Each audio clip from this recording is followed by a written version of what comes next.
Good evening, headstones and scary moans, and welcome to another spine-tingling chapter of Blood from a Stone, a tale of love and dread told in RPG. My name is Philip. I am your Dreadmaster. Surrounding me are our doomed players. Say good evening, players. Good evening, players. Wonderful. I'm so happy to have everyone here on such a momentous evening, as it is Friday the 13th.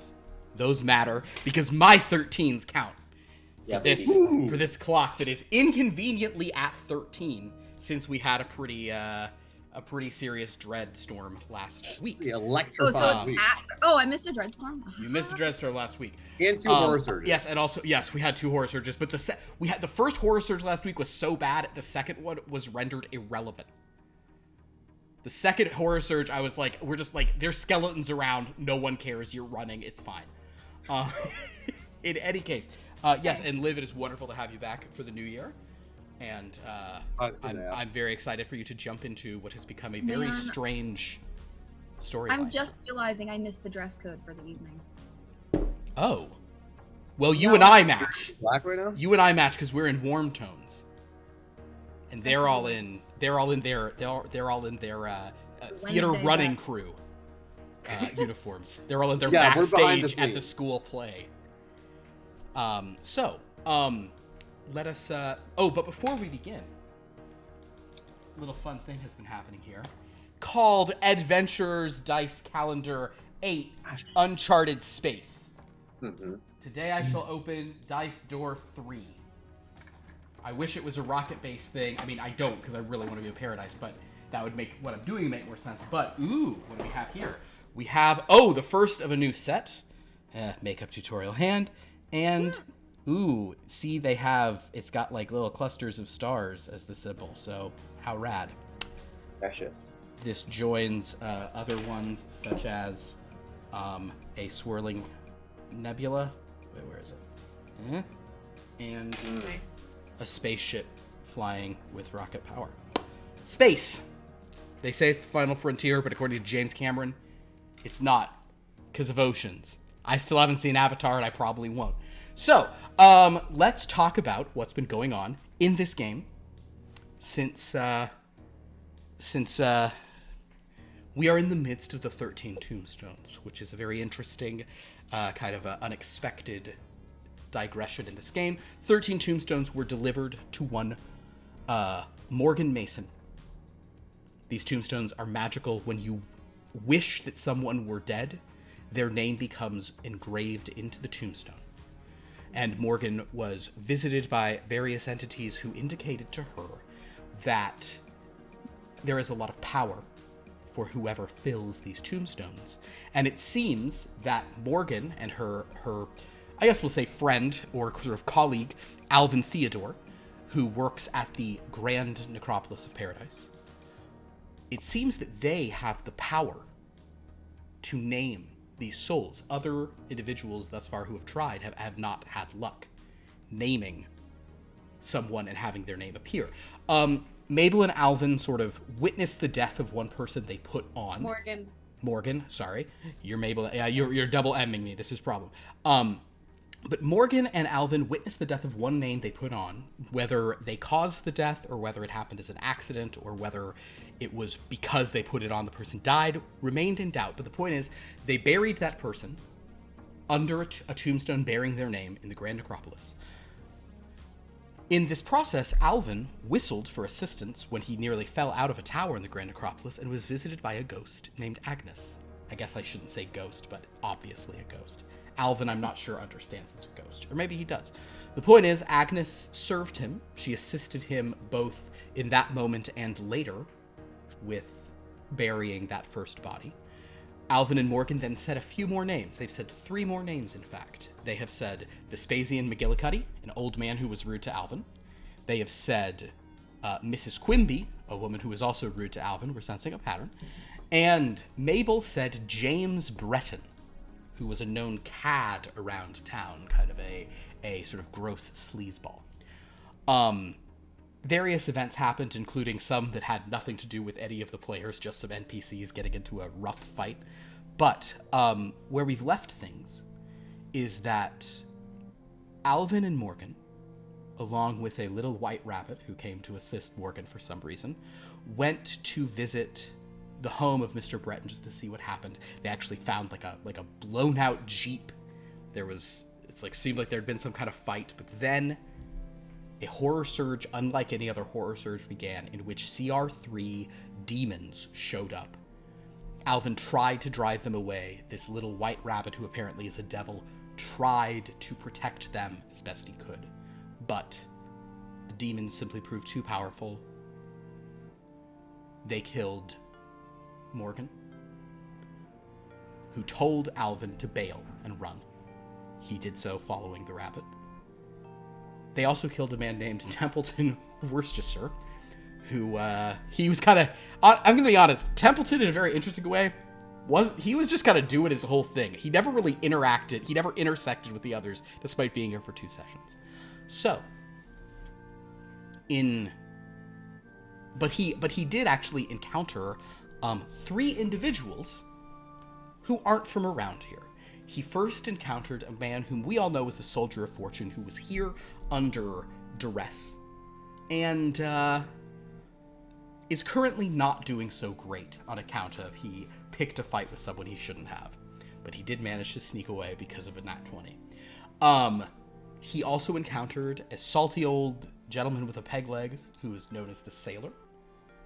The Sailor seems to have some connection to the Stone Man, in fact. And lastly, he encountered someone named the Trapper, who they were wearing sort of all kind of like leathers, and the Trapper actually killed Templeton as a mercy when he was being besieged by various Bulazows, and started coughing up flies, and his skin hadn't even started to boil, but that was next on the list.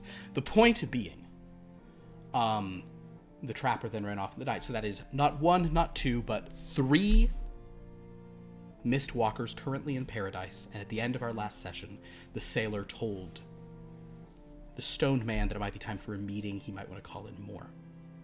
But I guess the more pressing thing to sort of Alvin's story, which Alvin may have figured out already, is what's going on. Alvin,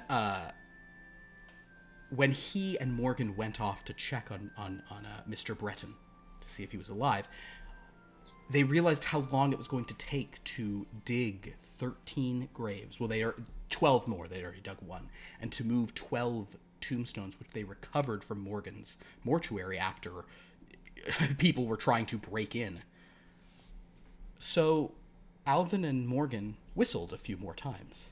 How many more times? Well, they whistled about 12 more times, to be exact.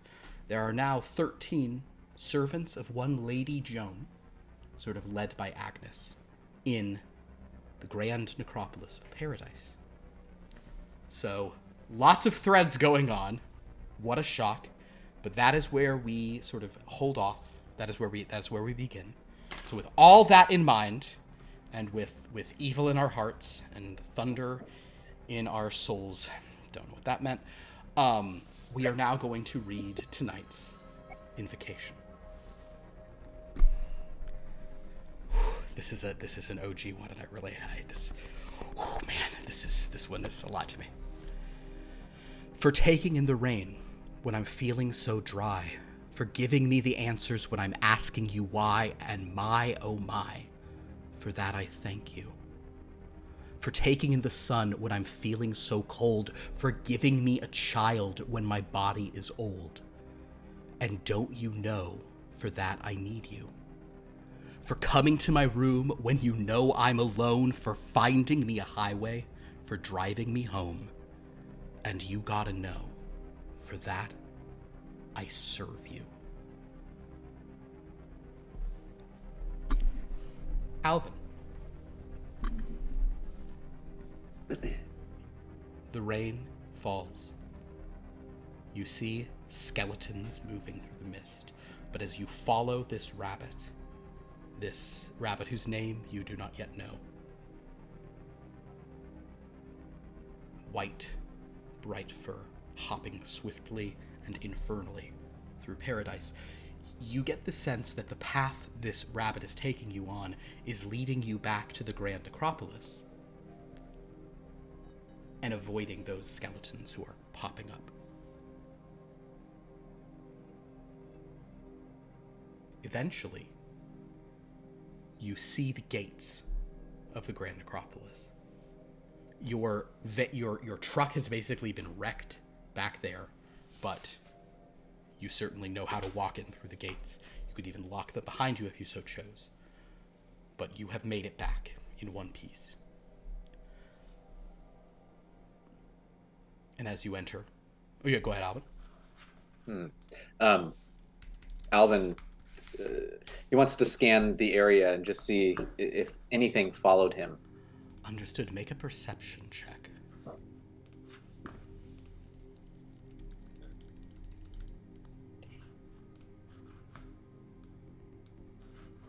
It's an 18. With an 18. With a lot of... I mean, it is hard to see in the rain. And you've been running and kind of you can hear your heartbeat pulsing in your ears. But you were confident in this moment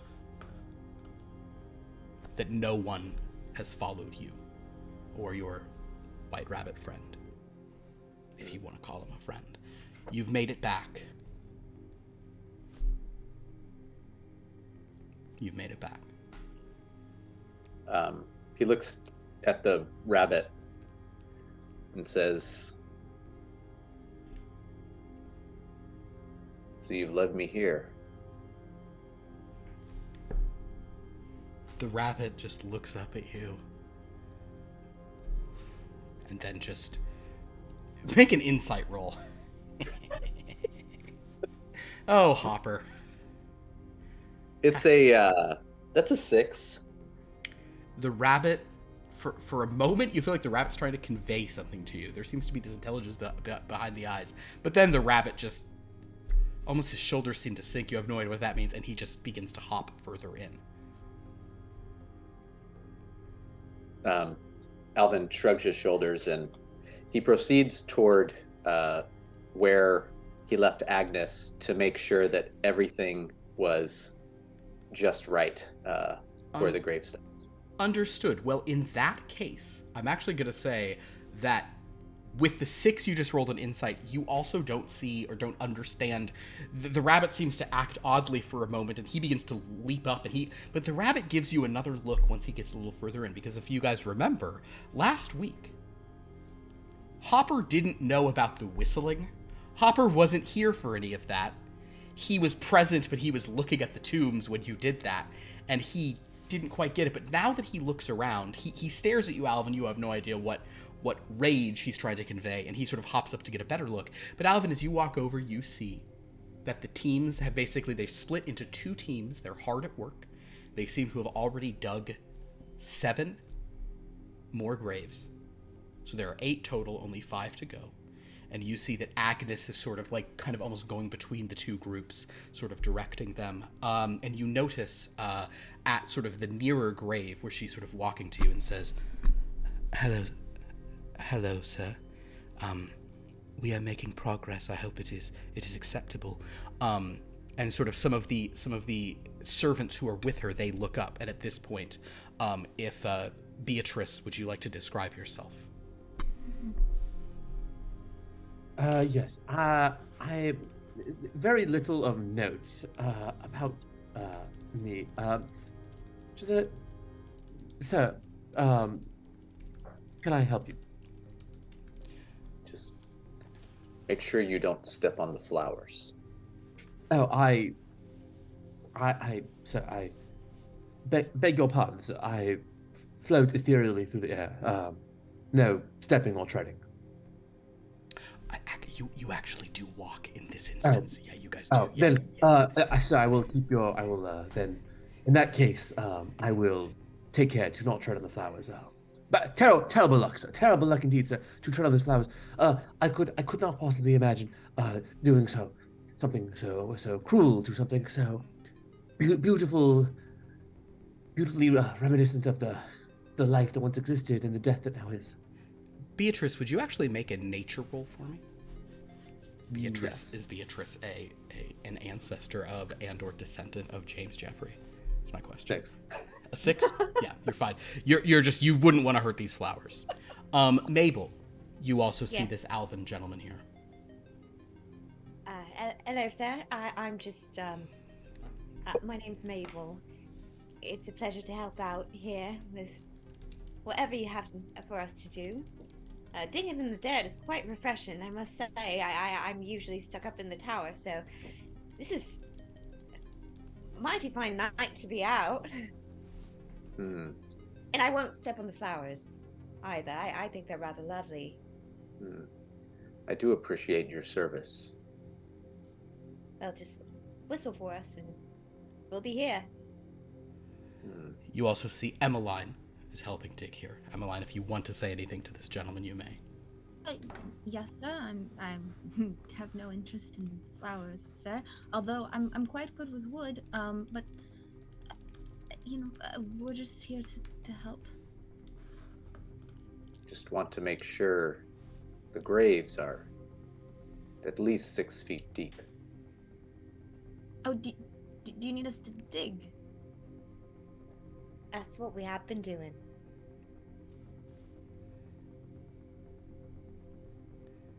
We've been digging in. forget- We've been digging in cubits, sir. Oh, Is that deep enough, sir? Alvin, if you look down, it seems that the grave is a little more than 6 feet deep. That seems sufficient. Cubits just like in the Old Testament, sir. Yes, sir. I haven't read it. Beatrice is very religious. Hmm. I mean, we Where's- all are. God save us, but God save us some indeed. than yes. others. yeah. Where's your foreman? Where's Agnes? I am here, sir. Agnes, how many graves have you completed?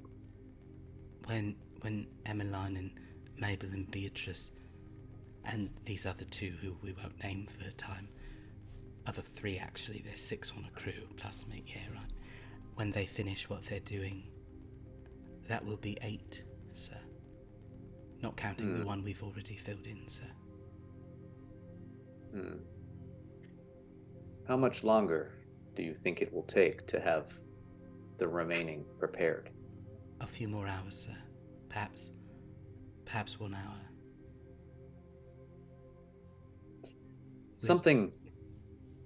Something else has come up. There is another task that I must ask of you. We're here We to need serve you, bodies. sir. Bodies, sir. To match There are the names, sir. So great. Yes. We need to match the bodies with the names on the graves. I see, sir. Well, perhaps you would wish some of us to go and collect the bodies, sir. I would. I think it would be a good use of resources. Some of you stay here and make sure the graveyard is well tended to. Perhaps you can go, sir, to make sure they get the right body, sir. Alvin looks around just to make sure that everything is to specifications. How's it looking to him? I mean, obviously Alvin would probably do it differently and probably a way that he's more correct, but also these people don't eat peanut butter sandwiches, so like, they're it's not offensive. I have not been offered a peanut butter sandwich. Agnes will say to you, and you'll not have one either. Yes, miss. But Agnes, there is lunch. No, we do not require your peanut butter sandwiches. I, for one, have never even had a peanut butter sandwich. You should not have. Yes, and nor will you, Emmeline. I didn't know you could butter such a thing. They are quite delicious. Oh, you can butter anything. No. It would be against the will of God to butter a penis like that. May I clarify? It's peanut butter. It's a legume. Oh, I didn't know. Oh, yes, it is between the legs. Yes, sir. Yes, No, we'll- they mean the little nuts. we'll have no such thing. We will, sir. I didn't know you could churn a peanut. No can you? I mean, Oh, you can churn anything. anything is churnable if you put your mind to it. Hmm. And you're churning arms. Sir, don't you worry, sir. Just as King David made a mountain out of his enemies' foreskins, so too shall we make a mountain out of the bodies you need. Sir, might I ask, and I don't mean to be rude about your township, but I was just wondering, have all these bodies got a case of the pox? I just need to know how careful we've got to be. We don't have to be careful at all, Mabel. Well, I don't want to catch the pox. Not again, at least. Well, I haven't had the pox yet. I was speaking for myself. Well, that's because you wouldn't touch a man with a 12-foot staff. No, no, of course I wouldn't. Whatever they did have is of no importance any longer. Aye, sir. Sorry for asking. I do believe time is of the essence. Oh, is this, sir? Yes, it is. Agnes, Yes, sir. it might be wise if I were to bring someone with me in case the bodies get heavy. Yes, sir. You should. Who might you recommend? I would say, sir, that perhaps you should take Beatrice, Mabel, and Emmeline, sir. All three of us are very strong, stronger than we look. Yes, and quite crafty too. If there And are, quite determined to succeed in our job, sir. and that way, sir, if there's more than one body to carry, sir, you can carry more than one. Can they fight? I hope it does not come to this, sir. But if it does, sir, I am cloaked in the armor of God. If you want someone to fight, sir, perhaps you should talk to Lady Joan. Where is Lady Joan? Agnes sort of turns and looks, and Mabel, Emmeline, and Beatrice, you all instinctively also, you look back at that sort of tower. Oh, that was creepy how you guys went, ooh, as everyone sort of looks back at that tower together. It's the tower that you once climbed, Alvin, and nearly fell from, but Agnes sort of pauses and says, but I would not speak to her if you can avoid it, sir. She is resting, sir. I don't want to bother anyone during their nap. Yes, sir. If it comes to it, we may call upon her. I understand, sir. We're here to serve, sir. Agnes, Yes, sir. part of this mission we're on is to make the world a better place. Do you happen to know anyone who, if they weren't on this world any longer, it would be a better place? No, sir. Aside from you, sir, and Miss Morgan Mason, sir, everyone I know is dead, sir. Miss Mason wasn't able to make it back. Then just She's you, no sir. longer with us. Just me. Yes, sir. I'd like to try something. Miss Mason is no longer with us, but I wish Morgan Mason were dead. You say those words and you wait.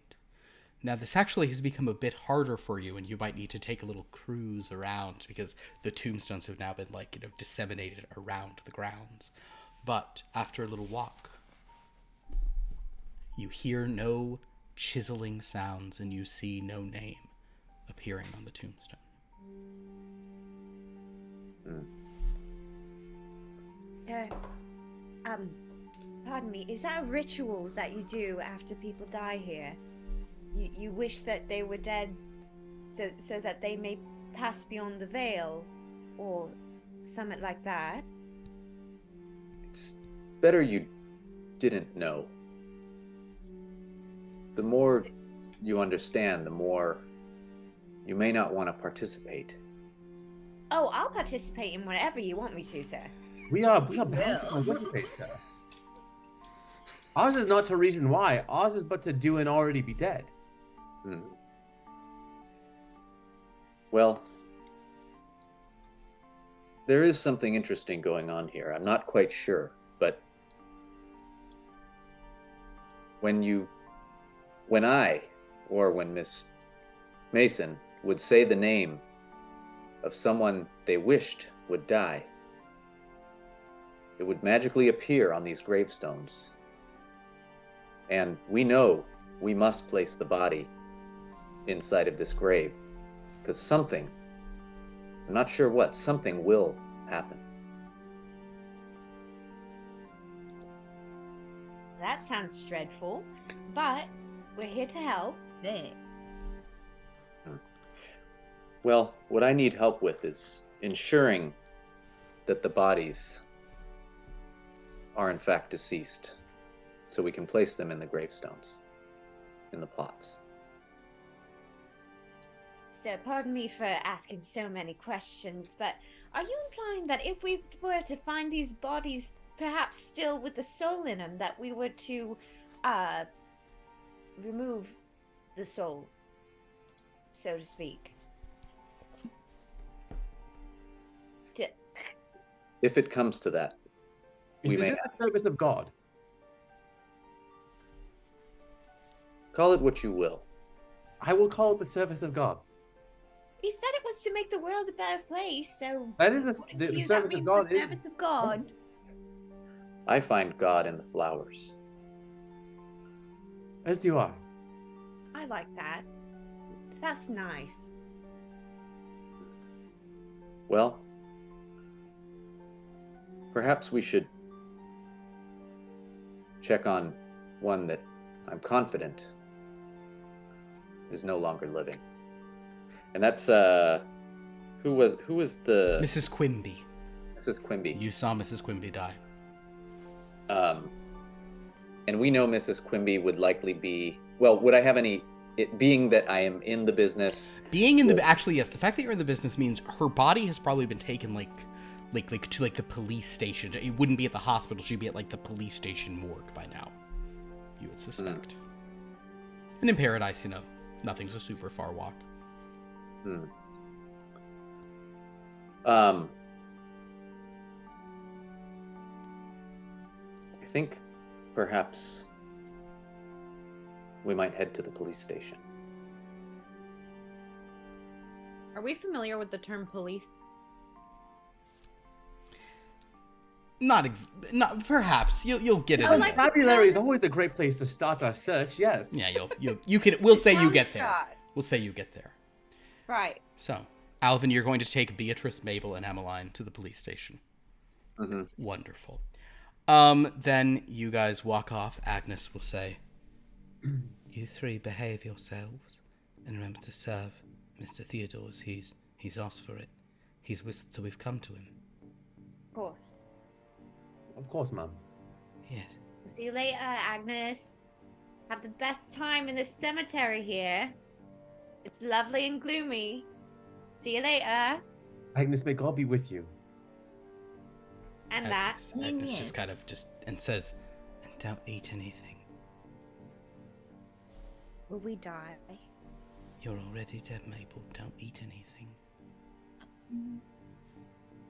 But especially nothing he gives you. It tastes very strange, and it's not proper." And she just kind of heads back. So I don't eat any penis butter. the penis. We can try some later. When Agnes isn't watching. So as you guys leave Agnes and you walk out, Alvin, you're going to take these three women who, just for the record, they look real. If you touch them, they feel real. But they are wearing like frocks and wimples. It looks like three people who've come in for callbacks to be the nurse in Romeo and Juliet. That's really the vibe.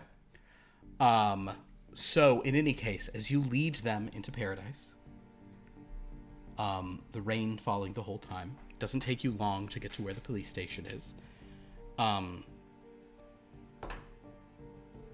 As you pass towards Main Street, you do notice, Alvin, that there seems to be a change to the Redfoot boarding house.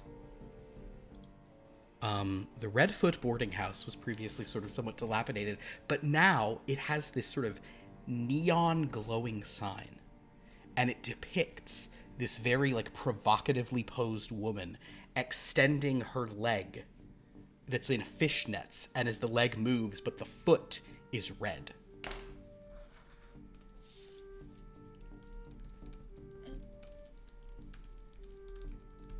That seems like a most sinful place, sir. Yes. So you sort of pass the Redfoot boarding house. It does definitely seem kind of like a den of iniquity. Across the street from it, conveniently, actually, I looked at the map. You guys notice the Paradise Starport. No big deal.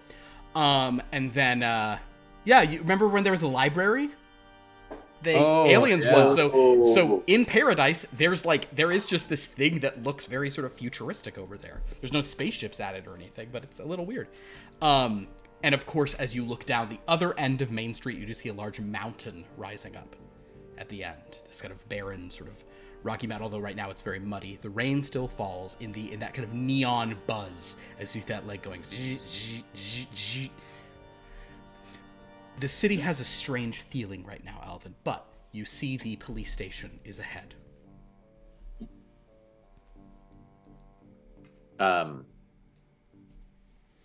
I'd like to just pull up on the outside of the police station. Well, you don't have a car, so you guys are walking. Oh, we walked down there. Okay. Yeah, because your car got... Mabel would have been freaking out in the best way. Magic. Yeah. No, you didn't have to put them into a car. We didn't have the freak out of a car. Yes. So you guys have walked. Now, I'll say, just to be both a provocateur and just mentioning things, there are a number of, ambulances or paddy wagon type vehicles behind the police station. I'm not advocating you steal one because it is, that might be hard, but you do notice those.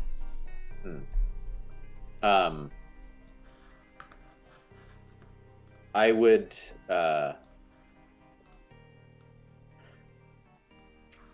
I turn to the group and say, who's in here? I'm sorry, Miss Quimby. The purpose of going to the police station is to find the body of Miss Quimby. She was recently shot by an interesting character, a firearm. Someone has firearms. That sounds like the work of Satan, sir. That's why we're doing the work of the Lord.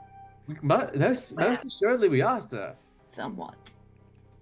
It is important work that we're doing, and she was killed by a projectile that came. The arms come off. They threw them. Their own arms? In a way, but not at all. I'm quite confused. What I'd like to do is see if Miss Quimby's body is here, and I can describe you all as my interns. I don't want to be interned, sir. No, we're already dead, so we have no need for being interned. Is that how you turn someone into butter? No, that's interned. Oh. Assistants. It's a softer term than servant. But sir, there's nothing wrong with the term servant. We are servants of the Lord. Well, speak for yourself, Beatrice. Some of us. Why were we not? No, we never. Mabel, the last time we had this debate, we never got to the end of it. Why were we not to serve the Lord? If you were serving the Lord so well, why are we stuck on God's green earth still? Because we were serving him so well. He I'm sorry, sir. They'll go on about this for a while unless you ask them to stop. I need you to stop. Yes, sir. That's good. I'm going to go see if we can get the body so we can bury Mrs. Quimby. Oh, yes. Very good, sir. Yes, sir. I'd like. Is there like a back door of this building? Yes, there's like an entrance where they, especially like where the morgue, where bodies would be taken, for sure. Okay. Beatrice, Yes, sir. come with me. Yes, sir. Mabel and Emmeline, you can Yes, wait in the back. I zhuzh my frock and I kind of look a little superior. Smug, here she goes again. Careful, your righteousness is showing. That's a sin, that is. Pride comes before the fall to Satan. I shall never fall to Satan, for I am working for the Lord. Thank you very much. Mhm. Blessings upon you. Blessings upon you. Move. Yes, sir. So I'd like to just walk in and go to the front desk. Okay, and you're just leaving Mabel and Emmeline on the street just to... We go to the back door. Oh, I'd like they to are go going back. to the back door. Understood. Yes.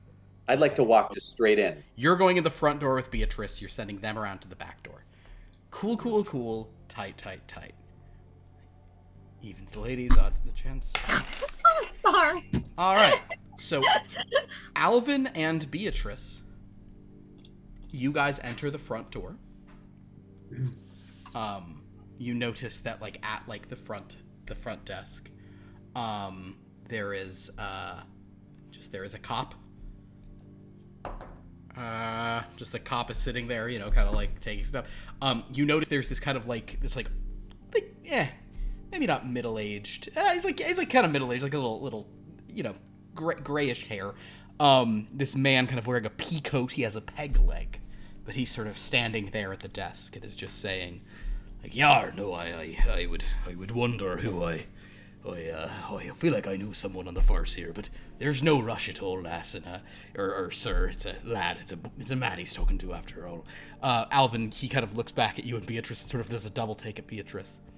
And he actually sort of steps almost. I don't want to. Happy to wait, of course. You can check with your chief whenever. And the person says, "Thank you," and they just look up at you and say, "Yes."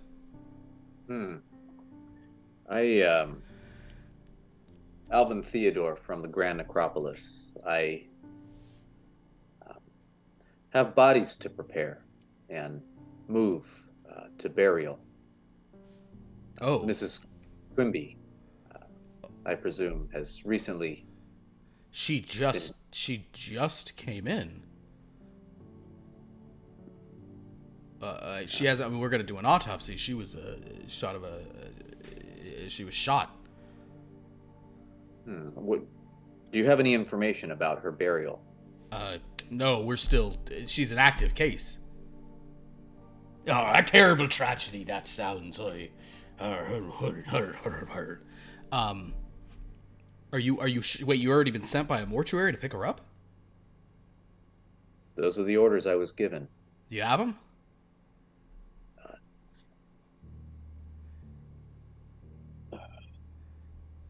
We're doing this for God, sir.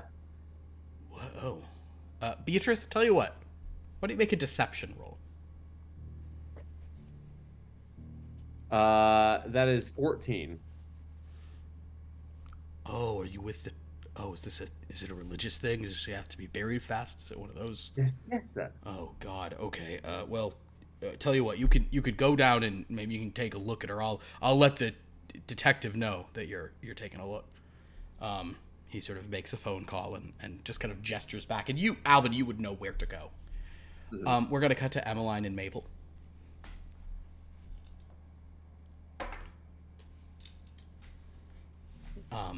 The two of you are just standing at the back door. Were you told to go in? No, he said to wait. You're just waiting at the back door, just staring at it. Just Well, I'm like twiddling my apron. Staring at that tight back door. Yeah. So as the two of you are standing there, a police officer does walk out, kind of like look at both of you. God be with you. Yes. Oh, yeah, you too, and just kind of just wanders off and gets in a car and drives off. And I'll just look at Emmeline and shrug. Go again. After a couple moments, Father, Son, Holy Spirit, and you can do either one because one's Orthodox and the other one is just regulars. Wait, one's for dogs. Orthodox. Dogs. Sure, the ducks. The ducks. Yeah, one side means the ducks and the other side's just the regulars. Oh.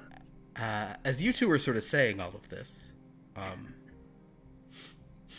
there's this kind of like, you hear just actually a voice just sort of speaks behind you and says, "Evening, ladies." You look back and there is a guy. Now this man looks like he has not had a good day. He's got like a big like cut on his head. He's actually like bandaged up in a couple of places. He's got this mustache. He's very tall. Some people would find him very, very intriguing romantically. I don't know if Mabel or Emmeline necessarily would. I know that someone named like Trixie Daisy, for example, or Tiffany, she was very into him. or Tiffany Stiff would be like into it. But I think both of them were to some extent. But this guy, he's sort of standing here, and right now he's kind of just looking at both of you, and he's not even smoking. He can only smoke them if he's got them. But he's kind of just walking up and saying, he just sort of sees you, and he's suddenly like standing, like he walked up to like 3 feet behind you without you noticing. And he says, "Evening, ladies." God be with you, sir. Elbow Emmeline. Never with me. Yes. God be with you. Where the Right. Are you a duck, sir? No. Where the fuck are you two from? Where are we from? You are from Holdfast. Oh, we're just visiting from our home. You from Ignador? That's not where the storm was. No, sir. I don't find it appropriate for a gentleman to be approaching two young ladies and asking her about where they're from. Duck or not? Well, he said he's not a duck. Well, I said duck or not. He's not allowed to ask us where we're from. It's rude. Why are you sniffing us? Let's see how well he rolls. It's a 15 on the die. Wish it was 2 lower, but 50 to be high. Same. He just goes,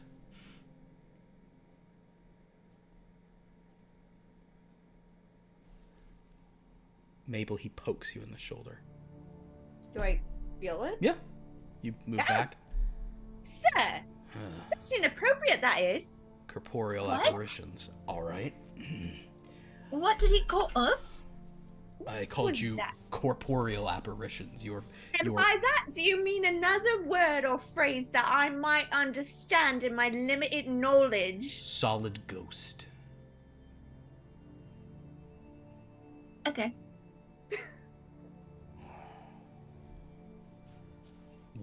What are you two doing standing behind this police station? We're just talking about the Lord. Yes. And ducks? I didn't know ducks could be religious. I'm not a duck. Do either of you have a fucking cigar? I don't. Wait. Did cigars exist No. back then? I don't even know what you're on about, sir. Of course you don't. God. He pulls out his gun. Now, you don't know what the That's a mean-looking stick you've got there. yeah, it is. Kind of funny looking. Pulls out the clip, just shakes his head. I mean, I can probably restock in here to some extent, but Stop. yeah. Okay, well, I'm gonna. Like livestock. No, not like livestock. Restock. We do that regularly. Where you add stuff to the stuff that's already there, the stuff that's gone down, you put it back up. Yeah. Oh. At this point, we're gonna cut back to Alvin as he leads Beatrice down to the morgue.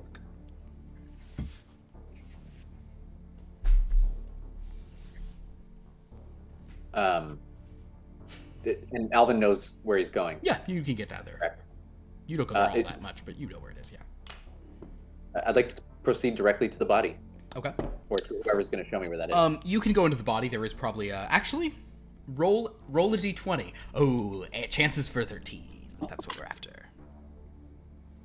What is my... No modifier. This is kind of just, it's really an even or odd thing. That's 17. 17. So, there is no coroner present, but you can see Mrs. Quimby sort of on a slab. She's like partially covered. She hasn't even been, like, her clothes haven't been removed. The process hasn't started. Anyone who knows about how mortuaries work, or like how these things would happen, like they would understand this is super early in the process. So, I know how they work. So in any case, she's just there. I'd like to take a look around and see if they're how far away we are from the back door.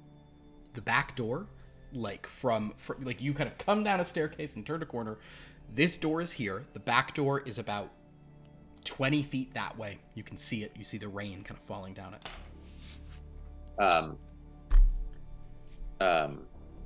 Is there anyone in this area at all in the morgue? At this moment, no. Based on that 17, you guys are just it's empty right now. So I say to Beatrice, if anyone sees us, I need you to create a diversion. When you turn back to me, I have like my hand, like on her cheek. I'm like, what poor frail life to be taken so soon. Oh, I'm sure she sleeps easily in the hands of the Lord in heaven. God bless her soul. God rest her in everlasting dreams. Ah, what terrible tales we weave, sir. Yes, the diversion, sir. Yes, sir. I need you to help me carry her. So I try and pick her up, just right off the table. She's probably a little heavy and unwieldy for you to do. There certainly are gurneys in here.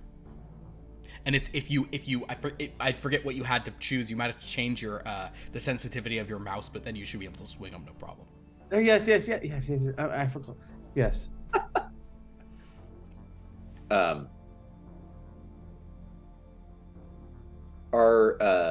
Is she covered in anything at all, or there's a it looks like somebody like actually came down and like pulled a sheet off of her.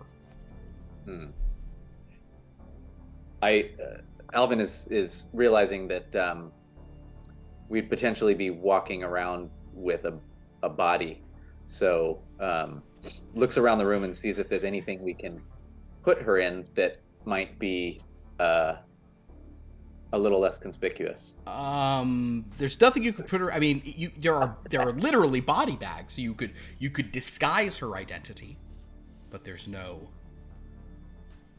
Yeah. Well, before we go, Beatrice, let's put her inside one of these. Yes, sir. So, I'd like to put her in a body bag. This is quite the advanced coffin, sir. Okay, you can get her in a body bag. You're not really someone who usually deals with bodies, but Alvin, you probably have chipped in here and there on various things. So you guys put her in a body bag, no problem. It's around this time. What are your passive perceptions? 10, sir. 10. Great. 14. Okay, so Alvin, you actually do hear somebody coming down the steps. As you kind of get her into the body bag. Beatrice, I need you to create your diversion. Yes, sir. Over there, sir, at the stairs? Yes. All right. So you leave the morgue, kind of go out in the hallway, and you actually see this man is walking down. This detective, kind of police detective type, is kind of just walking up to you, very Sipowicz feeling. Individual like kind of like, are you here about the Before we get more than a couple words out, like I fall on me. Sir, I was like crying. Sir, it's so terrible, sir. The plague is here. I saw people dying left and right. God sent a plague to strike us down. Have you seen the burning eye of a vengeful God, sir? God. Have you seen it? No, ma'am, sit up. I'm like clawing at his jacket. Like, sir, Okay, ma'am. sir, Oh, I wait, cannot. sorry. I Okay, cannot. ma'am, sit up now.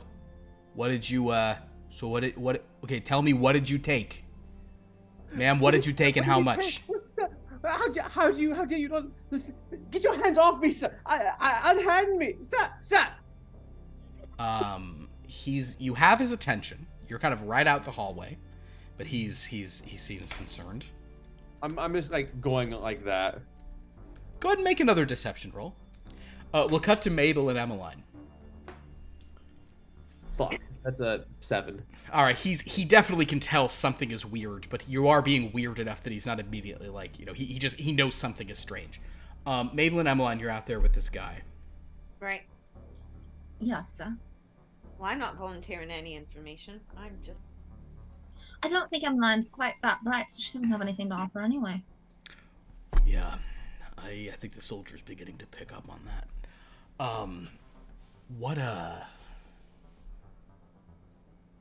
Hey, you two didn't see a lady with... He actually then describes Morgan. Which neither of you have... Oh, no, you did both see her. Did we see? I didn't see... You have both seen Morgan. You saw her briefly when she was whistling for you earlier. And then he starts to describe Alvin. Kind of like a woman who looks like... I don't know. You know what? He accurately describes both of them. Have you seen either of them?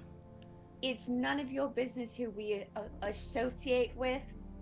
Yeah, or who gives us...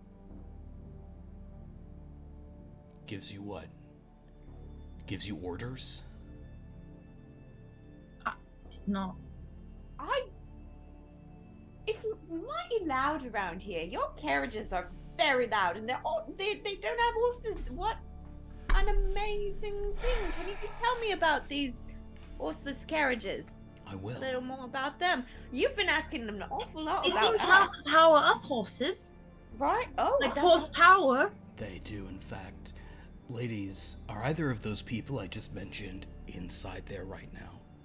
Well, wouldn't you like to know I genuinely would. why? Well, because right now, I need to make sure they stay alive. And they say some more names. Well, what's your name? You can call me the Soldier of Fortune. But I don't have That's a name. lengthy. I don't You have don't a name. have a name. No, that's the whole point. Well, everyone has a name. Where are you from? I'm from all over. That doesn't make any sense. I agree. Yet here I am. My He's dears, just talking nonsense. It's like being back in school. You went to school? he reaches into his boot and he pulls a knife out of it and says, "Dears, see this knife? We're dead, not blind. This It's is what small, we isn't it? call... some people refer to this as a +3. What that means, I can't add. you don't have to add. You just have to understand that a lot of knives might not do much to you. But this one will sting like you still had a heartbeat. Now I can Well, be using done this before. knife. I could be using this knife on you. Or I could be using this knife between you and other people. You know what I'm saying? Well, why don't you just hang out here and we'll see if he comes out?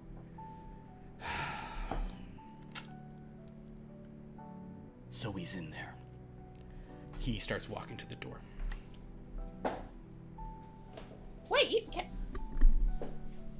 can you open that? He looks back at you, and he does open the back door.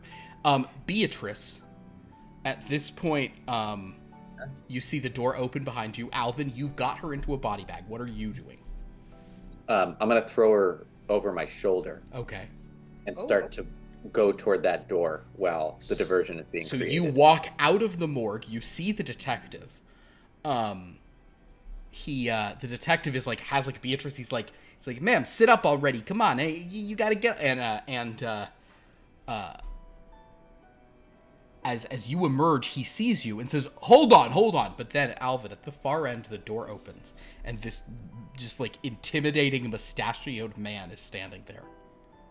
I'm peeking through the door. Are you following after him?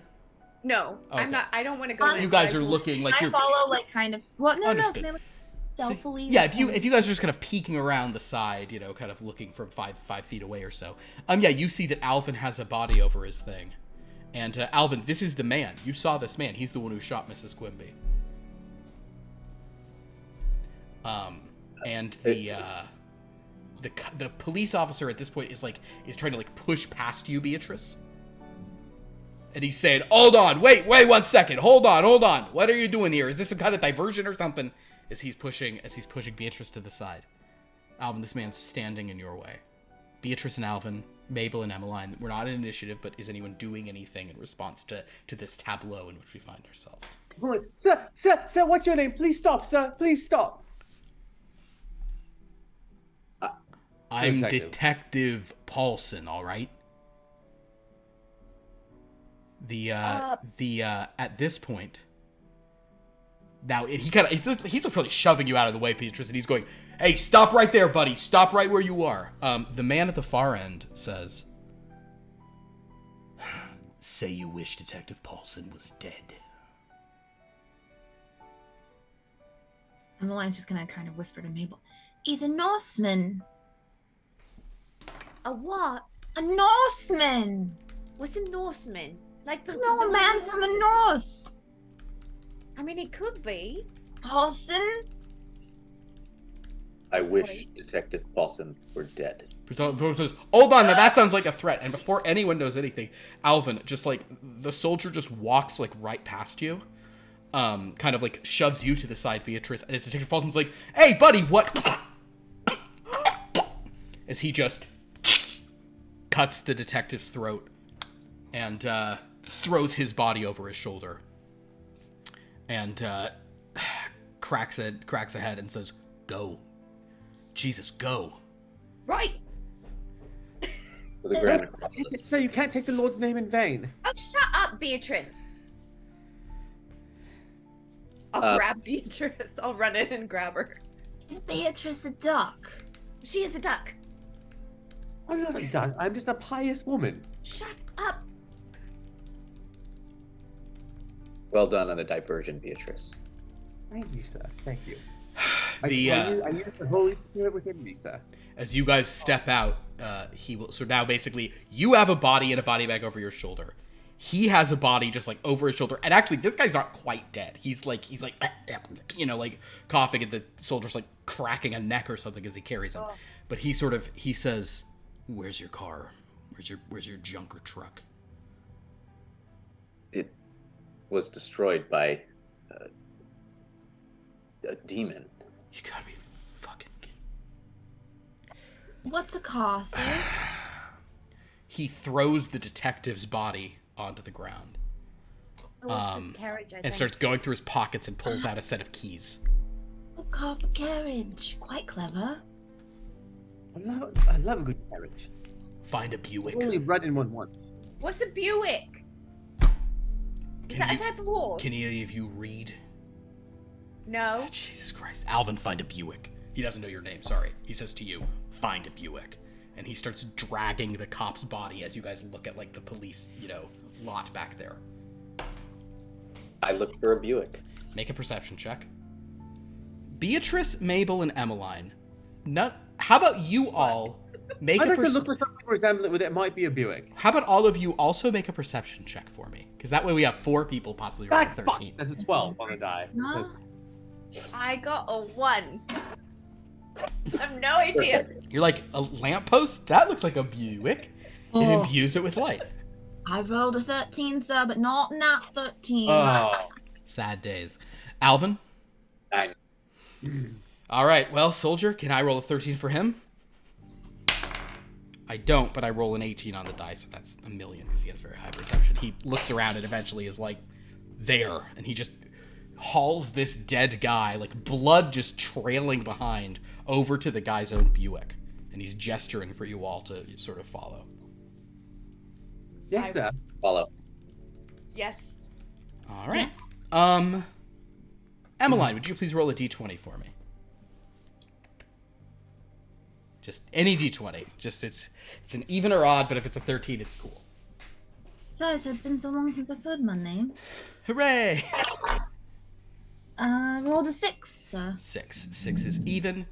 Even as it stands, a uniformed officer is sort of like walking over, saying like, What the hell? And God be with you. God be with you, sir. the soldier just drops the guy and is moving onto the guy, and as the guy's like pulling a gun out, and he's, let's see, Soldier of Fortune, rolls another 18 of the with perception, and he says Jenkins. Guy's name's Jenkins, and he's attacking this person. I wish Jenkins were dead. They're gonna roll off. Jenkins is like, what the hell? So Jenkins will make an attack against the Soldier of Fortune. That is a 2. So he misses. The Soldier of Fortune will attack Jenkins with his knife. That is a 16 on the die. So, we're not rolling out all the hit points, but the point is the Soldier of Fortune is just like, like snaps the guy's neck on the ground and says, 1, 2, 3. That's 6. He just starts pulling Jenkins into the Buick as well. I turn to Mabel and Emily, and I'm like, now that's what a real soldier of God looks like. Don't think so. That's twisted. That is.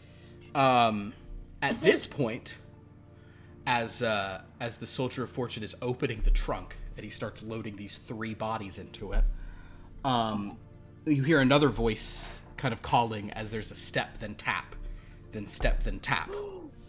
Oh no! Oh, it looks like you're having a bit of a party here, my friend. And you actually, Alvin, if you see, no insight check required, and even Emmeline and Mabel, you could tell the Soldier of Fortune, he looks like really like scared at this moment as this sort of figure is walking up behind him. Having an interesting party here with some Anter-towners and some foot activities, I see. It's not the pirates. Are you raiding us, sir? Go be gone, sir. I'm not trying There's to dock nearby. raid anyone. The Soldier of Fortune is going to say, we have to go right now. And then he slams the trunk. At this point, I need everyone to roll initiative. Oh no! Wait, what are my things that I have? Okay. Only one of you has any dexterity, by the way. Most of you guys have no dexterity at all. Well, All right, initiative was a 15. Oh yeah, but you have a +2, so that's a 13. That's a nat 13. All right, so we have Soldier of Fortune. You bone me. All right, come on, Sailor. He's heard that before. He is full of bones, All sir. right. So, did anybody roll 20 or higher? Did anybody roll 15 or higher? I know Emmeline had a 15. Okay, cool. So Emmeline is at a 15. Did anybody roll 10 or higher? Oh boy! Oh no. All right. Oh no. 5 or higher. That's a 7 for me, sir. 7. 6. 7, Beatrice. What did you have, Alvin? 6. All right. Mabel and Alvin. All right, so the sailor is going to sort of approach. He gets to go first because, my God. So as the sailor just is sort of like walking up towards all of you and saying, "Oi, laddie, I think you're, it looks like you've come here under the wrong pretenses, and I'm not completely certain what it is you're trying to do, but I'll tell you what, if you walk away now, I'm sure the stone man, he'll be able to see past to at least letting you walk out without any gargoyles coming to take a bite out of your head. How's that? I'm giving you an opportunity, because until recently I didn't think we were on the opposing sides of things now, did I? And at this point the sailor seems to be positioning himself almost as if he's moved forward towards you guys. He's actually about 10 feet from the car, but he's positioning himself as if he's going to do something, in response to something. Emmeline, it is your turn. Oh, but actually, first of all, please roll a d13, because I completely forgot about how you rolled one of these beauties. Well, horror surge would be fun right now, huh? No. Yes. So I rolled a 9. A 9, so no horror surge. But what would you like to do on your action? This man with the mustache who says the strange things was waiting at you. You've seen him kill 2 people. He's saying everyone needs to go now. Now there is, as you saw, a pirate coming up and like, ooh, looking kind of intimidating. So what would you like to do, Emmeline? And you understand that you see that people have gotten into these cars, and he's put those bodies in the back of this strange carriage. But none of us are in the car yet. None of you are in the car yet. Can I turn to Alvin and ask what he'd like for me to do? Absolutely. Alvin, you can So- say that as a free action. You can just explain Okay. what you want. So what do we do about this strange pirate sailor? We need to listen to the man with the mustache. He said to go. So I should get into the carriage Need to go. that you Get in call there. car. Okay. Emmeline will make a beeline for the car. Yeah, you can just dive into the back part of the car and Can I do like uh, an acrobatic dive? Oh, I'll tell you what. Actually, yeah, do an acrobatic dive on through. That'll be a fun way to deal. Yeah, go ahead and make an acrobatics check. See how I can understand. I need to. It's quite unfamiliar. This. It's carriage. incredibly unfamiliar what you're doing here. That is a 20. With a 20, Emmeline, you managed to get through. It's almost a thing of like you don't quite understand how. Like, you see the door, and you're like, what? And then you, like, contort yourself in through the open window. And you're like, oh, what an interesting way to, yeah. Quite inconvenient if you're a lady with a large skirt, but for me, it's not much of a problem. That is your problem. What is my problem? That I'm not a lady? It's not wearing sinful garments. And yet you are still wearing the same thing as us. Aren't you supposed to wear simple garments, not to shame the Lord? No. I said sinful, not simple. We're wearing the same thing, Beatrice. But it's the way with which she wears them. At this point, the Soldier of Fortune takes his turn, and he's not going to try to take a shot at the sailor. He's going to just sort of get into the car. He's throwing the door up, and he's going to take the driver. He turns the car on, but he doesn't drive yet because he doesn't want to leave Alvin. So he is actually holding his action until Alvin gets into the vehicle. That's suspicious. Beatrice, what would you like to do? You've seen Emmeline she dived into the window, and she's in the back of this thing. The mustached man has taken up a thing. You and Alvin and Mabel are kind of standing around. It seems that all those bodies are in the trunk of this Buick. I'm using the good sense that the good Lord gave me, and I'm going to open the door and get in like a lady. Understood. You just know how it works. Make an investigation check. Well, I saw the Soldier of Fortune use the door. That's true. That is 12. Yeah, you did that. You figured it out. You opened the door. You can get in. Mabel, what would you like to do? Get in the car. Mabel can follow However- Beatrice into the car. Yeah. I'll say that probably for convenience sake, we'll have the 3 lady ghoster in the back seat. Alvin, it is your turn. Alvin gets into the front seat. Alvin goes to the front seat. At this point, some triggered actions go off. The Soldier of Fortune steps on the gas, and the car peels out. This very full car, although the ghosts don't kind of weigh that much, but the car peels out, tires squealing. The sailor's triggered action, something that he actually, I'll phrase it like this: the sailor has some tricks. He is not of the same ilk as one Siobhan Walsh, but he shares some of her tricks. So suddenly from like kind of like you guys hear the splashing sound as seawater splashes across the hood of the car, and you all see this terrifying like suctiony like mouth on the underside as these tentacles are wrapped around. He has summoned an octopus to be on the front of this car as it's driving away. So that was his held action. He summoned an octopus because, like Siobhan Walsh, he can summon fish.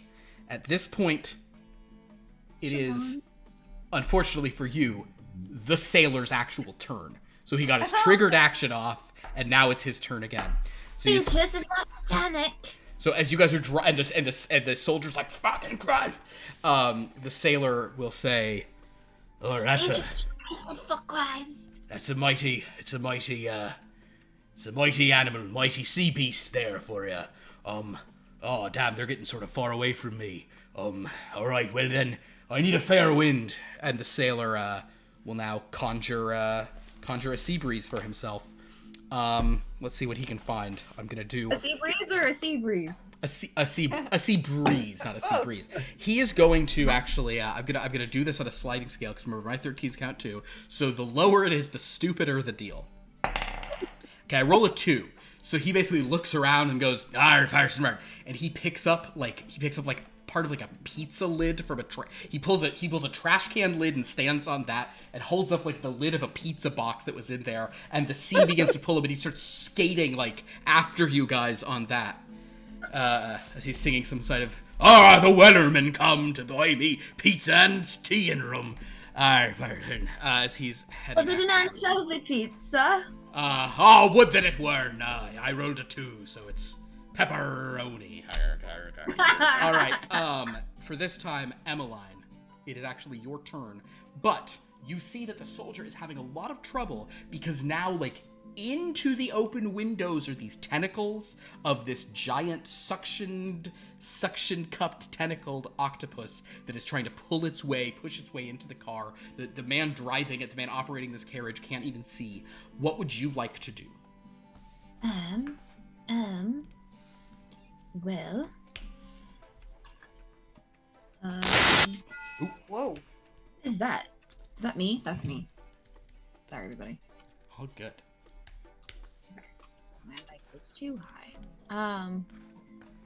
What sort of carpentry tools do I have? You have any, like, if you have an attack or whatever, we can say you have that tool on you. No problem. Oh, so can I start stabbing the thing with my tool out the open slot? Absolutely. You could start cutting into some tentacles. So please make an attack against the tentacles using, what are you using? Your awl? Or what's listed as your...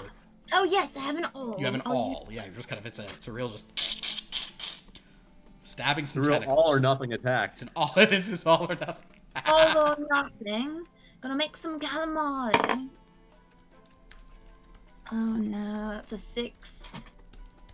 Unfortunately, a 6 does not cut it, and in fact, the you don't lose your awl, but the tentacle kind of like wraps around your awl as you try to pull it, and this truly seems like a beast from hell. The Soldier of Fortune, at disadvantage, is going to try to drive this car without being able to see anything. So he is not going to split focus and try to... He will shout to all of you, kill it! But he's not going to attempt to kill it himself because he needs to drive. And he doesn't want to slow down because he can feel the sea air coming after him. So at disadvantage, come on, Soldier of Fortune, what do you got? A plus? Well, I roll a 2 and a 3. So, the Soldier of Fortune, you guys, like, go up onto the curb. The car shakes. It will take a bit of damage, but actually I need all of you to make, let's call it dexterity saving throws. Oh, hooray!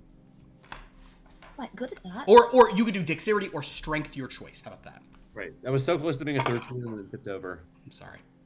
23. All right. Same. Wow, great. You guys are fine. Emma, 11. Mabel, you're fine. 11's okay. Roll the 7, sir. 7. Beatrice, you actually do take 4 points of just jostling damage as the car's, like, moving about in an unpleasant way. Jostled. But the car takes about 10 points of damage, which is not great either. All right. That was a Soldier of Fortune's not great turn as he's driving up on a curb. And kind of like, the car should have taken more damage than that. I'm rolling it again. I don't even care. Ow, that's way worse, though. Okay, fine. The car is like hubcap is spinning. This is a bad situation. Beatrice, it is your turn. There is an octopus attacking. Well, this is we were told to listen to the mustached man, and this is truly a beast from hell, or at least from the depths, which is hell is from underneath. And so whether it is from the literal depths or the figurative biblical depths, it is still something worth attacking. And so I will pull out my mason's hammer and try and attack it. All right. 17. 17 hits. Because it comes from below her. I scare. I make this strike for the Lord. 5 points of bludgeoning damage. You smack the puss. Okay, so that is Puss. Mabel. Yes, smack the puss. That's the plan. have- Mabel, you're up. I have shears. All right. I would like to cut it. Cut it. Cut a tentacle. Cut a tentacle, I will. I'll cut off his tentacles and make his penis better, I will. So, that's 1d6. Hold on. I didn't anticipate this one. Oh gosh. All right. Did you wait? 5. Did you roll to hit? I didn't. 7. Wait. 10. 10? So, okay, cool. So Mabel is trying to cut. Mabel tries to cut with a 10. It's sad because this octopus's HP is only 11. Or AC, rather, is 11. So you try to cut, but you just can't get the tentacle in hand. Just can't make the sushi grade cuts. Can't make the sushi You grade know what cuts. sushi is. At this point, Oh, because it's a she and her name is Sue. Oh. Alvin, you're up. Right. Alvin would like to two-handed shovel hit this octopus. I like the idea that Alvin he's got his shovel off. Let's roll with it. Go ahead and do a two-handed shovel attack. He carries it like the soldier of fortune carries his gun, just Basically. like. So that was a. Wait, what is my? Oh, I haven't even. Oh, okay. So I do have a +5 bonus to get. So it's an 18. Cool, because he already said. See how he's doing it? See how he's doing it? It's pretty cool. Yeah. It's pretty cool. Oh boy. All right, please roll a d. So first of all, roll your damage, then roll a d13. Right, and that's a 1d10 +3, right? Okay.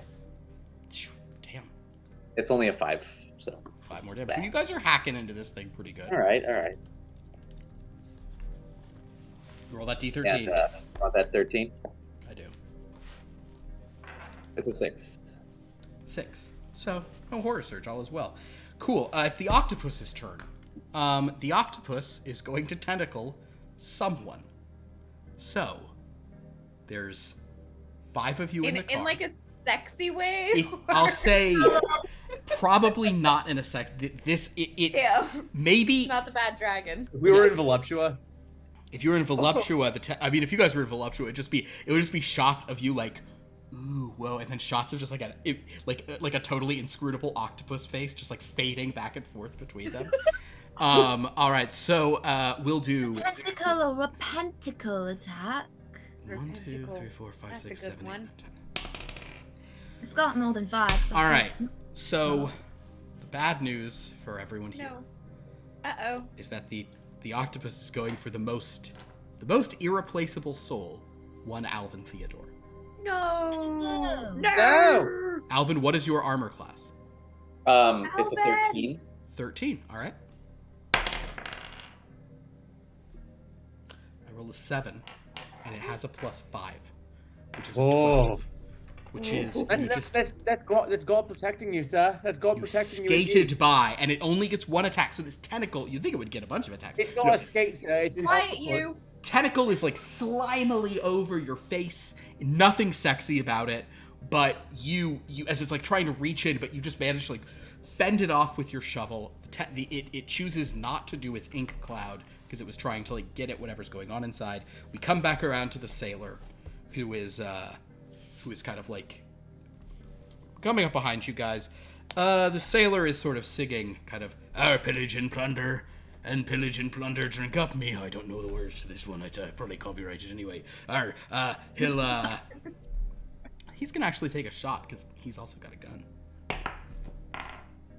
Nope. That is a 9. That doesn't even hit the AC of the car. He takes he gets 2 attacks though. Come on, it's a sailor. That one will hit, dealing the car. Oof. So that's Ooh, boy. He shoots the back windshield out, and kind of like Mabel, Emmeline, and Beatrice, like glass like shatters all over your backs. I'll say no damage is done by it, but there's definitely this like as the windshield's out, and you just hear the Soldier of Fortune being like, damn it. Okay. That's the sailor. Emmeline, your turn. There is still a octopus trying to get frisky. Is it still grabbing the hold of Alvin? It's trying to grab Albin. It has not been successful, but that was the thing it was trying to do last. Can I wrench my all free and try again? Absolutely. Okay. You got it. It's only an AC 11. Come on. Roll well. Okay. 19. A 19 hits. Roll your damage. 4. Nice. All right. Well, with that,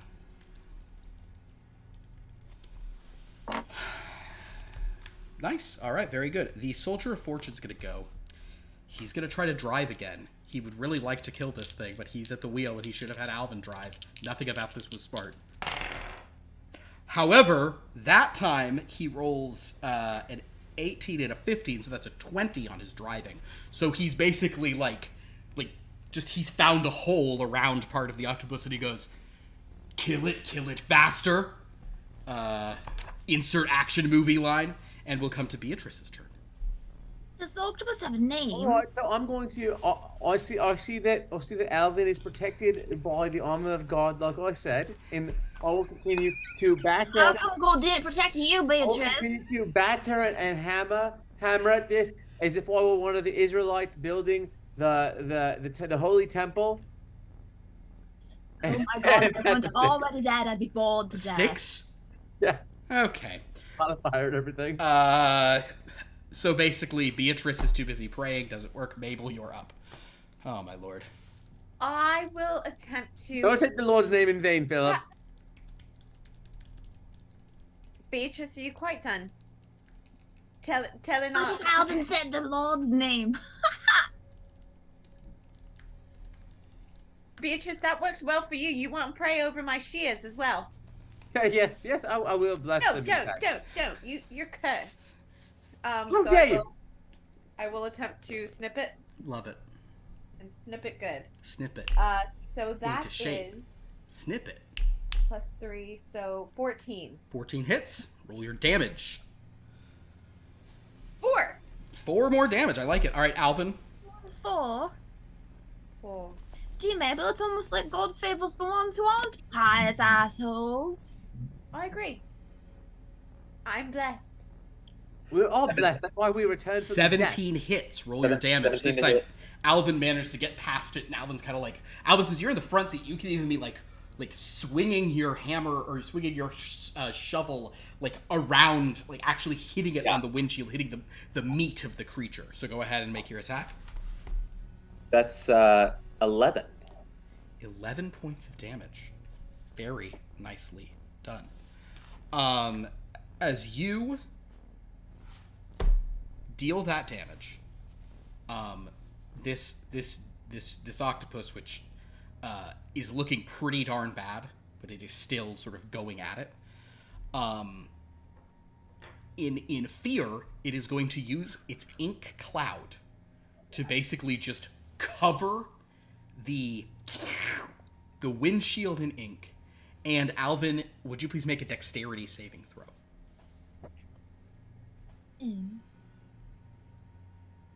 So that's a nat 1, so that's a 2. Okay. Oh, Alvin, no. you hit it, and in fear, as it's freaking out, it blasts you clear in the face with ink. Alvin, you are blind.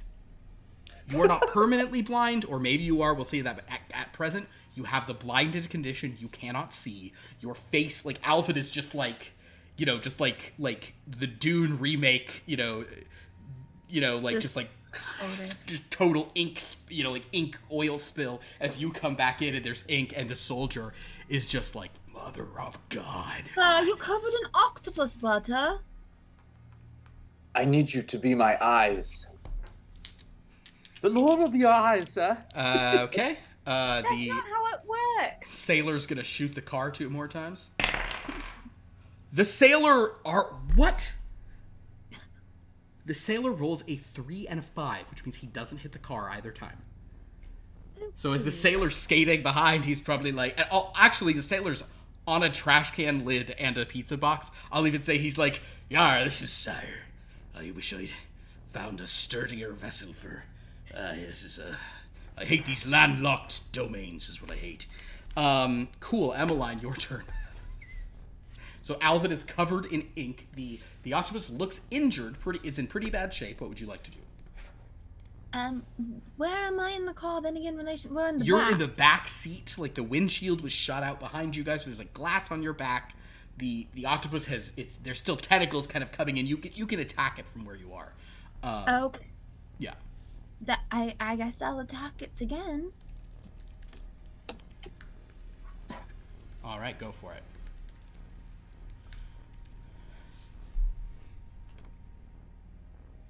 Oh. Well, that's a 21. The 21 hits. Roll your damage. Quite good. Only one, sir. Only 1 damage. Well, we'll take what we can get. I sliced off a single one of the suckers.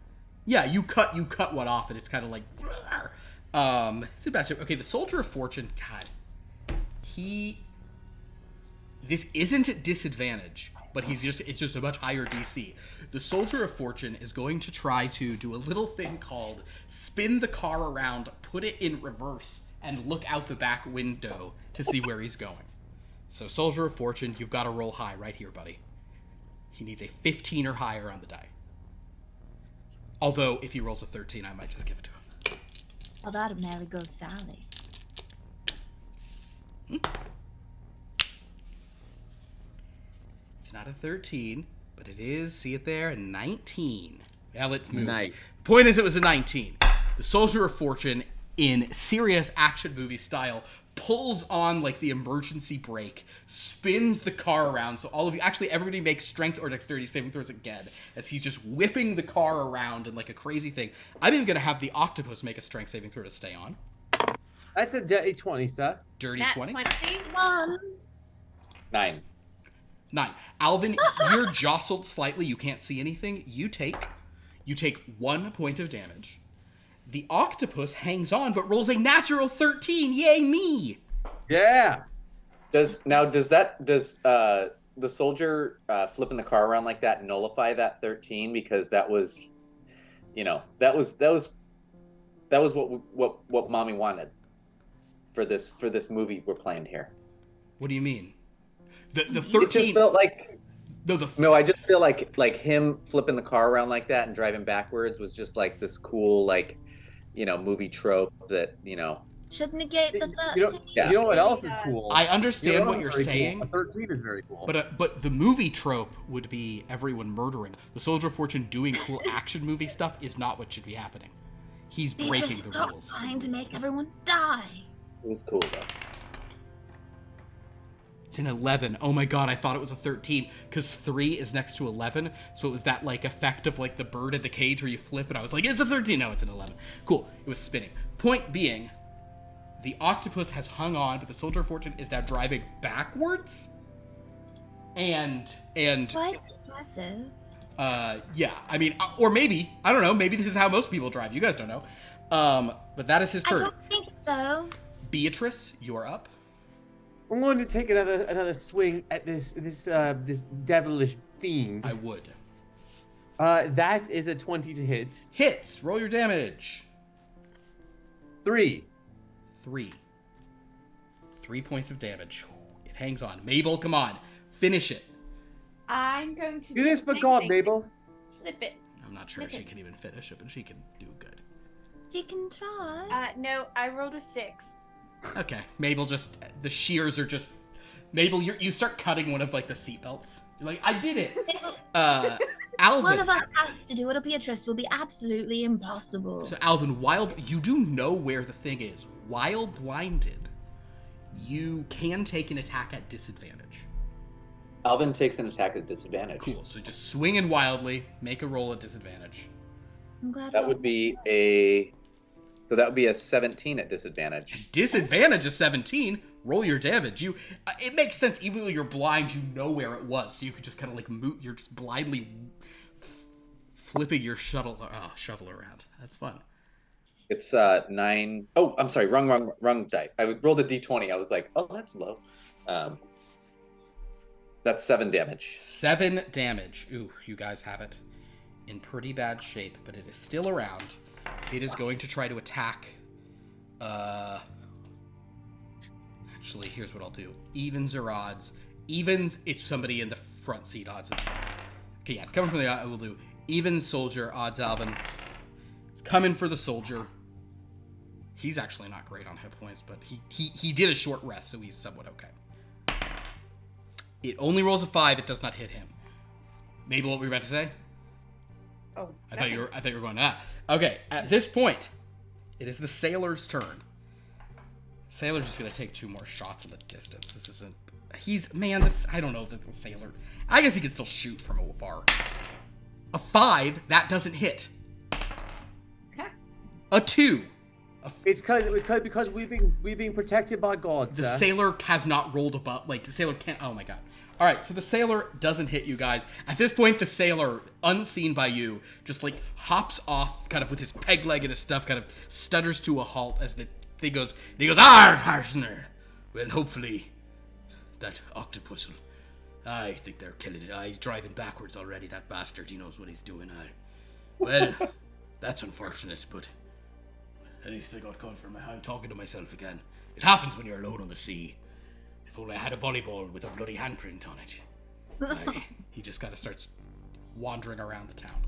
Did we even hear what he said? No, this is 500 feet behind you. Emmeline, it is your turn.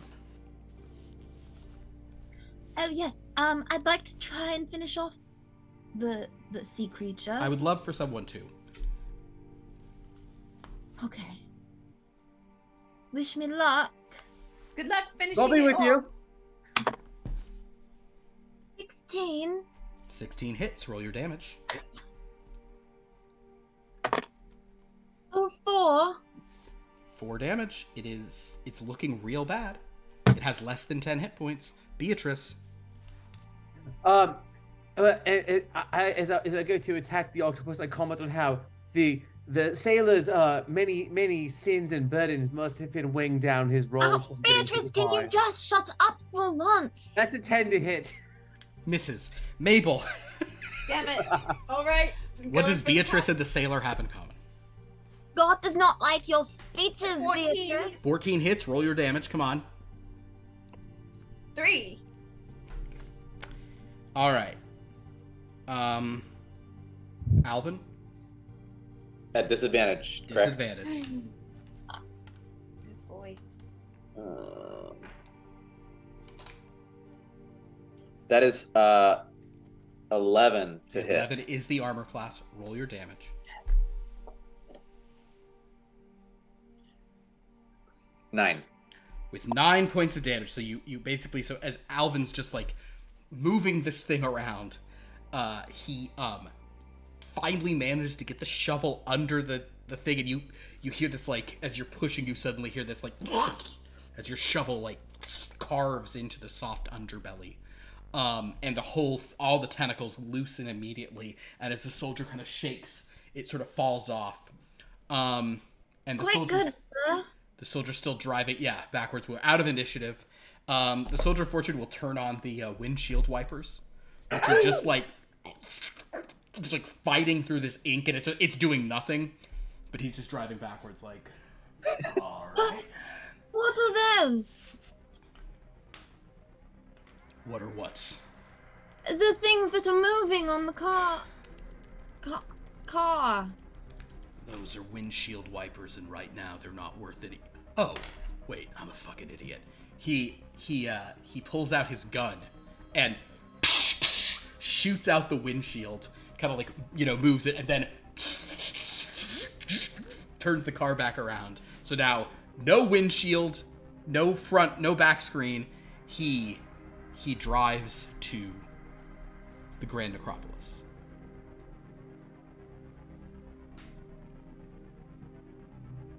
See, you see, sir, we are protected by God. I'm going to try and help clean out Alvin's eyes. Yes, could you make a medicine roll?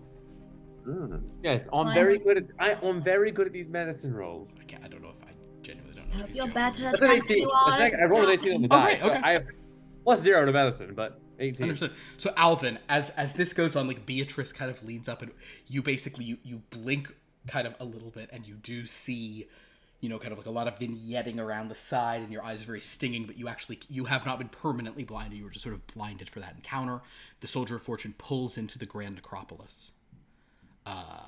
Although you actually would have told him that's where you're going because he wouldn't have been fully aware. But upon arriving there, he sort of pulls in and he sees a bunch of ghosts, you know, digging graves. Or actually, they've all finished the digging of the graves. And you hear him kind of just, you gotta be fucking kidding me. He gets out of the car.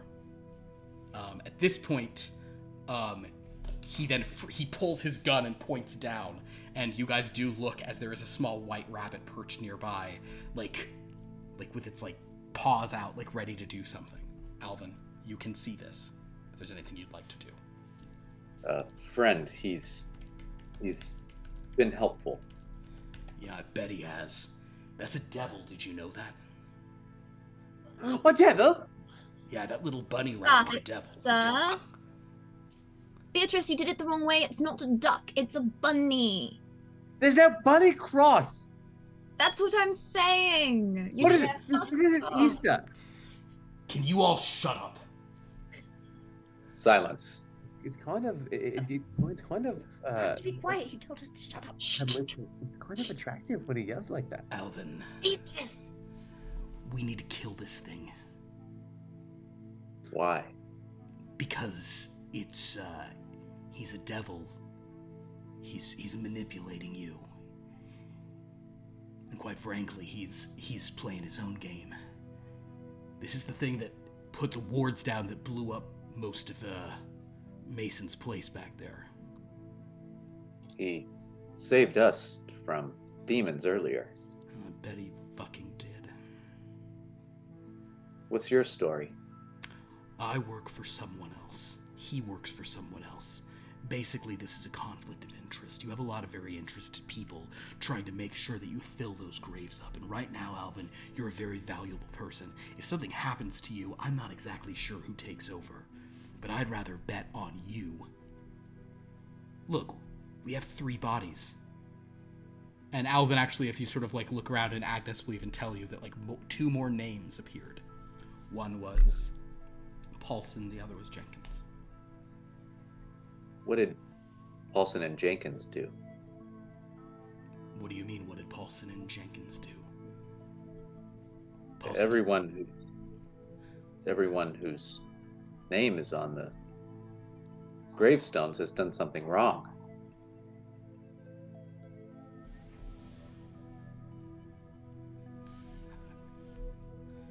Still looking at Hopper, he holsters his gun and turns around to you. That's what you think? You think Mrs. Quimby deserved to get shot in the head in her place of business? She disrespected the flowers. Oh, okay. Well, But- and- Paulson and Jenkins... Yes, all constabularies are bastards, sir. There you go. Let's see. Born out of wedlock, sir. He reaches into to Paulson's pocket and pulls out his wallet.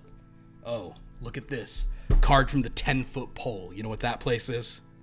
It's a strip club. Licentiousness, right? That's bad.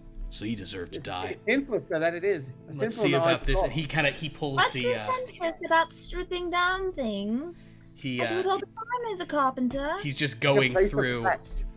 he's going through the he's You going strip through the off body of flesh? That's quite sinful. this one No? smokes. Is that bad enough for you? Doesn't quite meet the criteria we were looking for, but Fair enough. He takes one of his cigarettes and lights it. God. It's not the same. So, what happens when all 13 graves are filled? Power.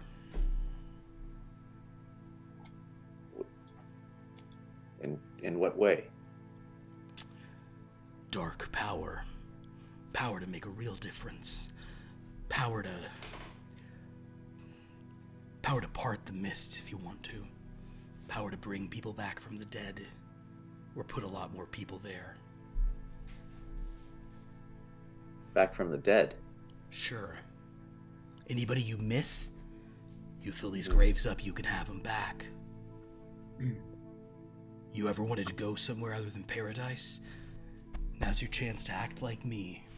Break down the misty walls, put them back up wherever you want. It's power. And that's why everyone wants a hold of it. God, I hate cigarettes. Do you have any cigars? Would Alvin have any cigars? That's up to you.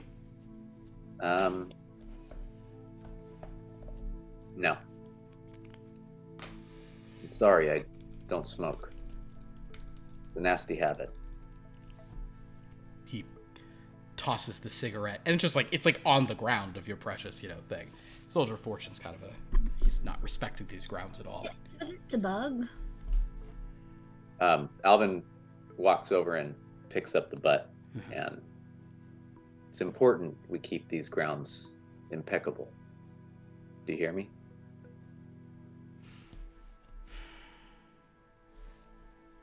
He takes the butt back from you, puts it in his pocket. Loud and clear. All right. So, here's 3 bodies.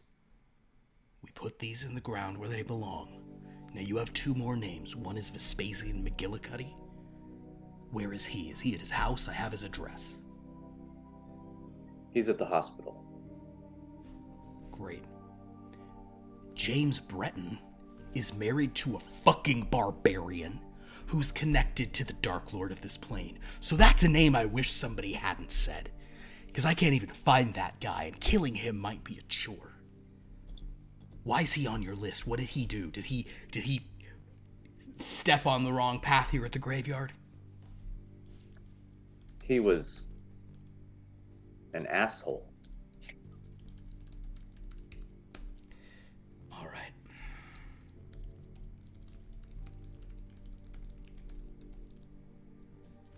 Okay.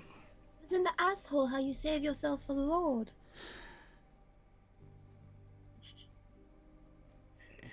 Asshole is how you save. Oh, Jesus. He looks at Emmeline for a second. You know what? I'm fucking done with it at this point after what happened. Oh my God. All right. Alvin, I'm gonna need you to say a few more names. They have to deserve it. You wanna know a really bad secret? It won't make you feel good, but it's the truth. It's a truth I've learned going between 13 different places like this. Fighting whoever they tell me to fight. Whoever pays and now whoever commands. You wanna know the truth about this place, about all these places? Everyone deserves it.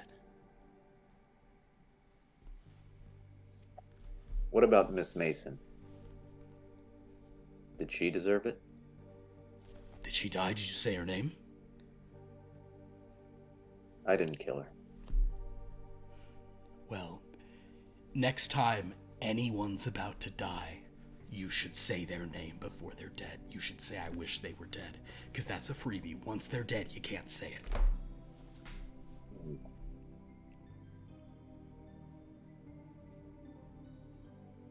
They have to deserve it. I have to know they deserve it. Fair enough. Will you start thinking of more names? Because right now we've got 4 bodies in the ground. At this point, just Agnes and the ghost are like picking up those bodies, and you guys can direct them to who goes where. And we got 4 bodies in the ground. We got 2 more names, so that's 7 more names we need. Sir, if I may, where I'm from, we've got the rack, and it's people who have done misdeeds and criminals and such. Do you have wrecks in this town? Perhaps you could say their names. Then they're stuck right up there. Or a stockade. A stockade. That thing. Yeah. Anyone scheduled for the Hangsman's Gallows? Is there a jail? Is there a drunk tank? You want to go get all them? Do we have a jail? There's a jail, probably in the police station. There's a couple of cells.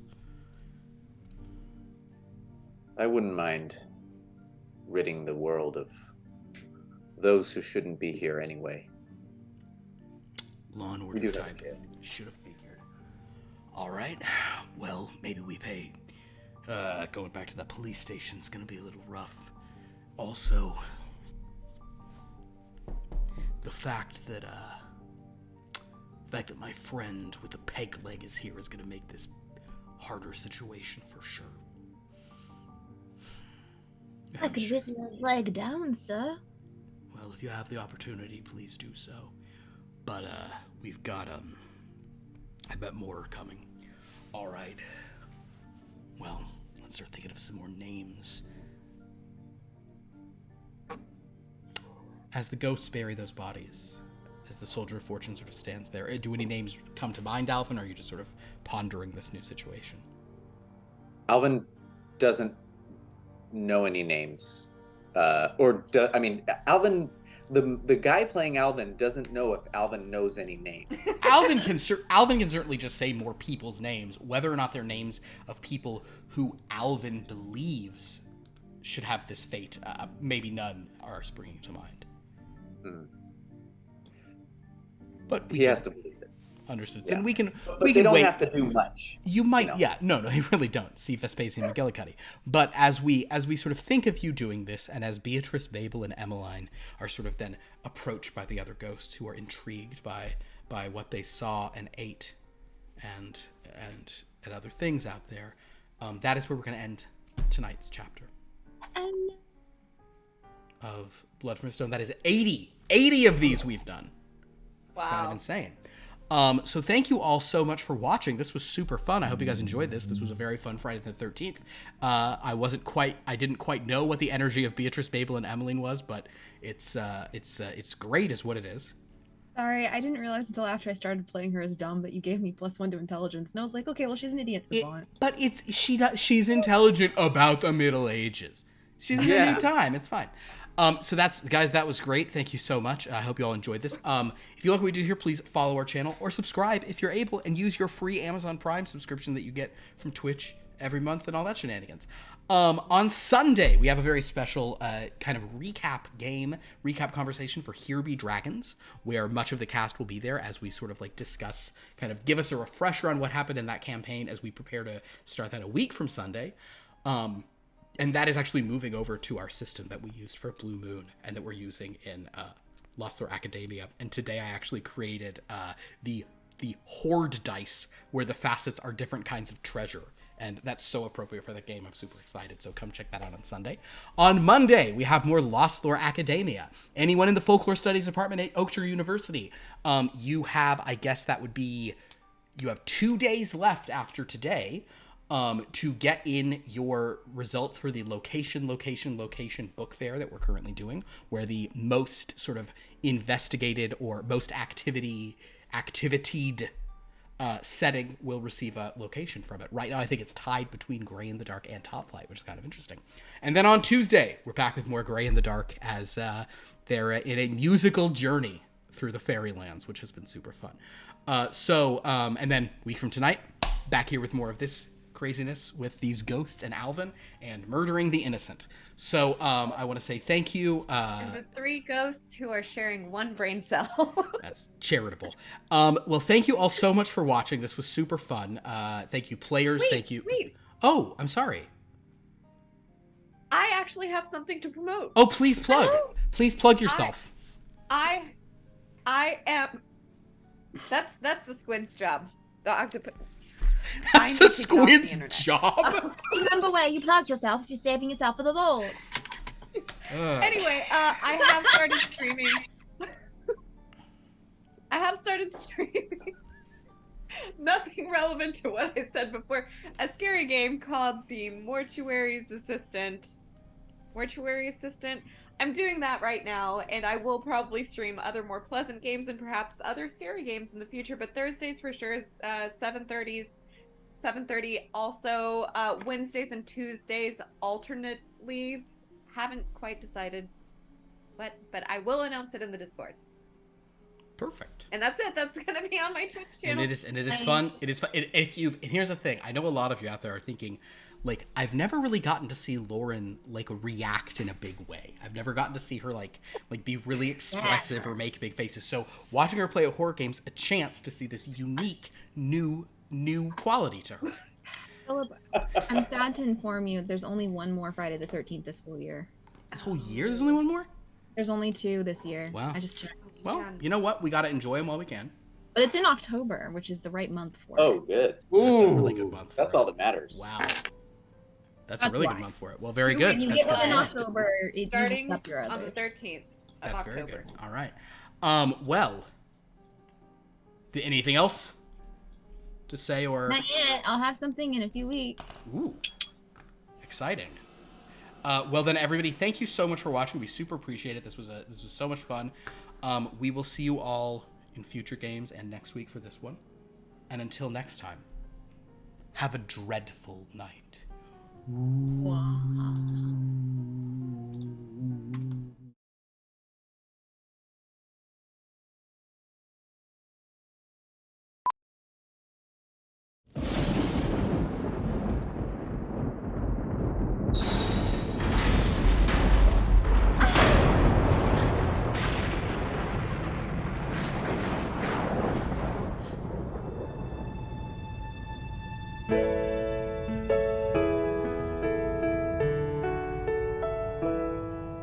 Your bags are packed, you're at the door, a taxi's on its way.